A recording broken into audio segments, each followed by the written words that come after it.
अहिल्यानगरमध्ये 196 इमारती धोकादायक, पावसाळ्यापूर्वी हातोडा पडणार। अहिल्यानगरमध्ये पावसाळ्यापूर्वी शहरातील धोकादायक इमारतींवर आता थेट हातोडा पडणार आहे। मंडळी, पावसाळ्यात जुन्या आणि जीर्ण इमारती कोसळण्याचा मोठा धोका असतो, त्यामुळे जीवितहानी टाळण्यासाठी महापालिकेच्या बांधकाम विभागाने हालचाली सुरू केल्या आहेत। प्रभाग कार्यालयांच्या माध्यमातून शहरातील धोकादायक इमारतींची माहिती गोळा केली जात आहे। सध्या उपलब्ध माहितीनुसार शहरात तब्बल 196 इमारती धोकादायक असल्याचे समोर आले आहे। यापैकी काही अति धोकादायक इमारती पावसाळ्यापूर्वीच पाडण्यात येणार आहेत, तर ज्या इमारतींमध्ये भाडेकरू किंवा रहिवासी आहेत त्यांना नोटिसा देण्यात येणार आहेत।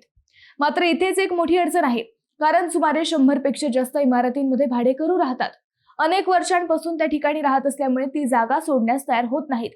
काही प्रकरणे तर न्यायालयातही गेली आहेत, त्यामुळे महापालिकेची कारवाई अडकते।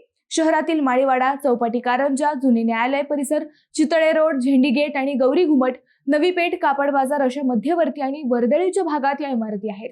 विशेष म्हणजे या इमारती 70 ते 80 वर्षांहून अधिक जुन्या आहेत। यंदा पावसाळा सुरू होण्यापूर्वीच सर्व धोकादायक इमारतींबाबत निर्णय घेतला जाणार आहे, जेणेकरून कोणतीही दुर्घटना घडू नये।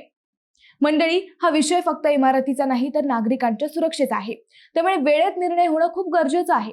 तुम्हाला काय वाटतंय? कमेंट करा।